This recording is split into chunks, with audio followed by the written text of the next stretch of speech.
if you continue down this path, people will feel it. People will realize it. You won't have to tell them. And be confident about that. Hold on to that.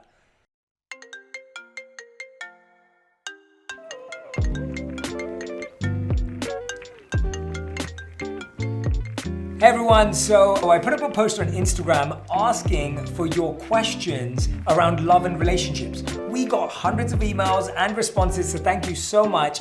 These are real people, real stories, real questions, and you're about to see how I help them think about how to navigate, guide, and even learn a ton from them as well. And I can't wait for you to watch.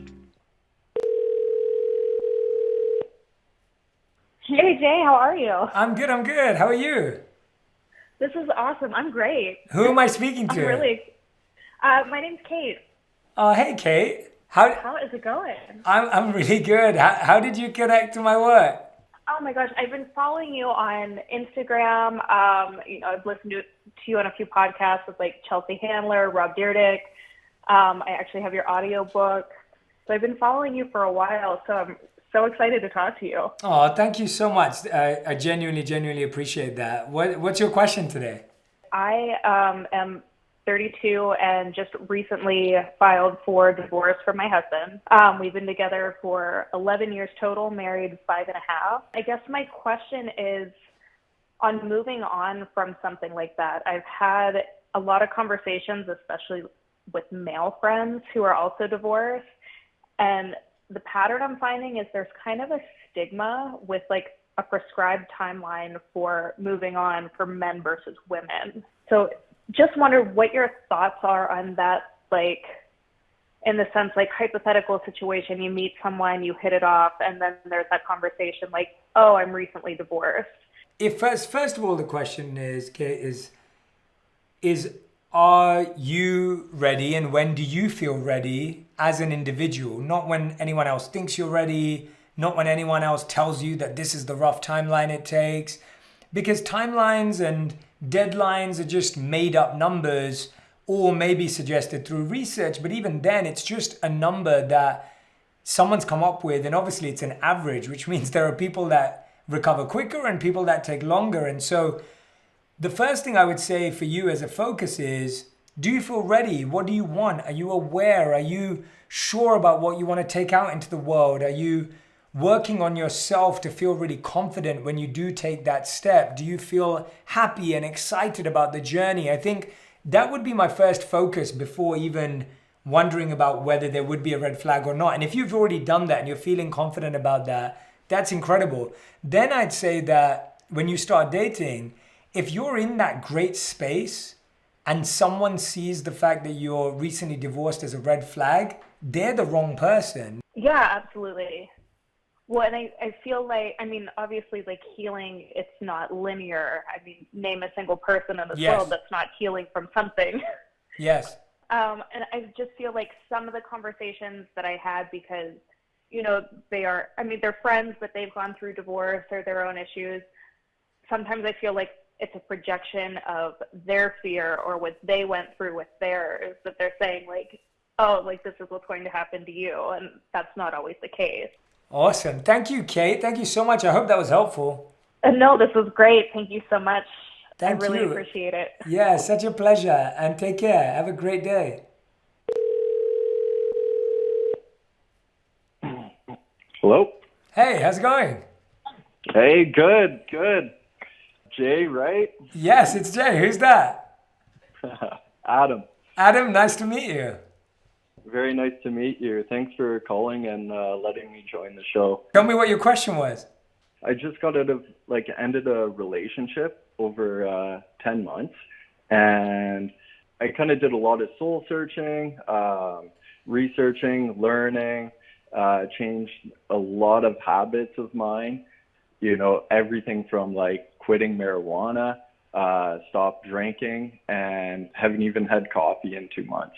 Now it's kind of at the point where I'm looking for a second chance with this girl, and I just kind of want to know how I should go about it in the best possible way. So Adam, as much as you can tell me, who broke up with who and what was the reason for the breakup? She ended the relationship. The reasons was she felt like she wasn't growing in the relationship enough, and that she felt like I wasn't reliable. Honestly, Adam, like all I can say is that you've done that for yourself. It's been an amazing journey, and it's incredible to hear that. It's truly, truly empowering to hear the shifts you've made in your life. And if you continue down this path, people will feel it. People will realize it. You won't have to tell them. And be confident about that. Hold on to that. And I'm so grateful we got to chat today. So thank you so much, Adam, for joining with me. Thank you. I will. Thank you very much for having me on. Thanks so much, Adam. Appreciate you. Take care. Thanks, Jay. Yep. Bye now.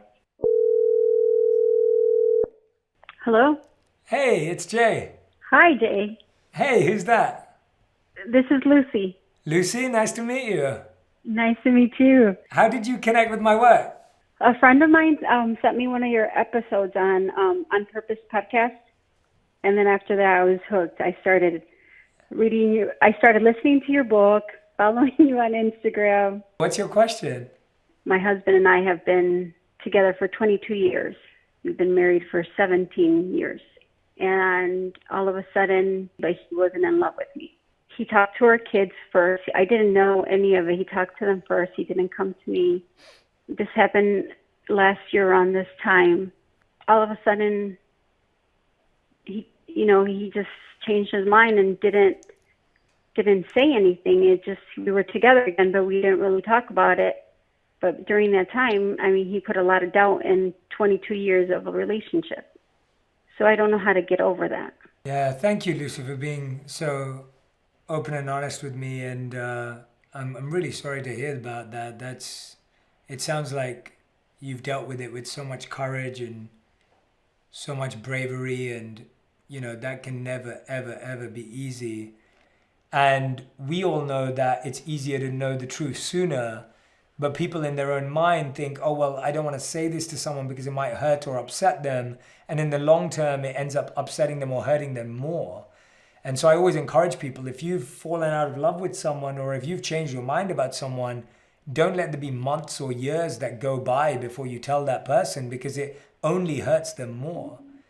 I hope that you continue to find the support that you are. I do hope that at one point that he will actually help you understand where things shifted and changed to support that. But even if he doesn't, I hope that you seek that self-closure, because the doubt in the marriage, the only parts, if you want to reflect on that, the only things you can reflect on are like, where were the times when you sensed something wasn't right, even though he said it was right? And there are usually those signs when you work backwards of where were those moments when you were almost coasting because you thought things were going well. But actually now when you look back in hindsight, you're like, oh no, actually, I did notice these things. I just didn't take them seriously. And you start to recognize that it's not that you could have saved it or done it differently, because ultimately this person had a decision that they were meditating on. So I hope that supports you, Lucy. And, I'll continue to focus on these topics in my work too, to support you in that way as well.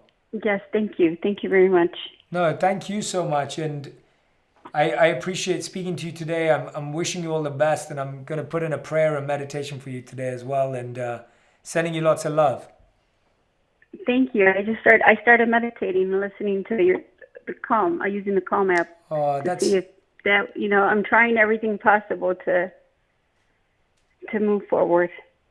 Yeah, and you're doing great. You're doing unbelievably great. Like the courage and the bravery that I hear in your voice, and being in this situation, and honestly, that's really all you need to focus on right now, which is what you're doing, is the courage and bravery to move forward. It's, despite it being so tough and so difficult, the only way is forward, and I'm glad that you're taking that. So you're doing incredible, and I'm really grateful to be a part of your journey. Thank you. Thank you, and thank you for taking the time. Of course. Thank you, Lucy. All right, Jay. Thank you. Yeah, Bye-bye. bye. Hey everyone, it's Jay Shetty. I am so excited to announce that if you pre-order my new book, 8 Rules of Love today, you're going to get access to an exclusive video called 8 Cliches of Love. This is an exclusive video only for people who pre-order my new book, and inside of it, I'll break down practical steps you can take, things to think about, and hopefully get you excited to read the book. I can't wait for you to be a part of this community. I can't wait to see you soon. Take care.